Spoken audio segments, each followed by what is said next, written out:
Notre grand format ce soir, et à l'heure où l'on parle beaucoup de la France qui va mal, voici un secteur où nous sommes en pointe, l'industrie du safran. Une épice rare, chère, très prisée, et on le sait peu, mais la France en produit plusieurs kilos par an.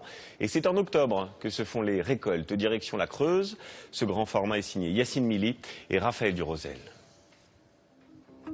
Un petit bout de campagne française, au fin fond de la Creuse. 257 habitants à Fontanières et un trésor. Véronique Lazera est la seule à posséder les codes du coffre-fort. Et donc là, niveau de protection maximum. Ah bah oui, à 30 000 € le kilo, on fait attention au safran.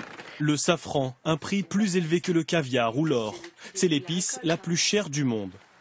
En 1999, après des études de botanique, cette Parisienne décide de tout plaquer pour aller s'installer dans la Creuse. Aujourd'hui, son exploitation s'est agrandie.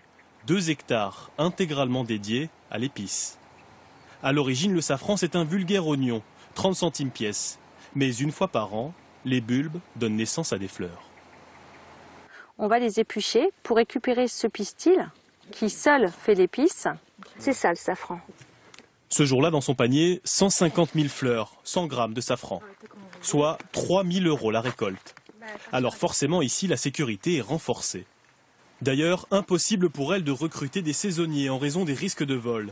Tous ses employés travaillent ici à l'année. Grâce à Internet, ces épices, elle les vend dans toute la France, comme ici, dans ce restaurant gastronomique. En cuisine, le chef Guy Thomas, 25 ans, au service d'un chef d'État. Des présidents et même le pape Jean-Paul II, tous ont goûté à ces spécialités à base de safran. Aujourd'hui au menu, gratin d'écrevisses. Là, c'est mon secret. J'ai fait une réduction de crème fraîche. Ensuite, je mets mon safran dedans, que je vais laisser infuser. Une pincée suffit. Verdict, côté sale. Et voici le gratin d'écrevisses et fondu poireau au safran. Bon appétit, messieurs, dames. Personnellement, je trouve que c'est délicieux. Le safran, je trouve qu'il s'accorde beaucoup avec les poissons, les crustacés. La production mondiale de safran est estimée à 120 tonnes par an. Principal pays producteur, l'Iran, 90% des récoltes. Avec seulement 25 kilos par an, la France est loin derrière, mais depuis quelques années, la production augmente. Début 2000, les safranières françaises se comptaient sur les doigts d'une main. Aujourd'hui, il y en a plus de 400, répartis sur l'ensemble du territoire. Véronique Lazera, elle, ne produit que 5 kilos par an. Cela fait tout de même un chiffre d'affaires de 400 000 €, suffisant pour susciter des vocations. Salut Véronique, comment ça va? Ce jour-là, elle accueille un groupe de stagiaires venus de toute la France. Tous veulent apprendre à cultiver l'épice.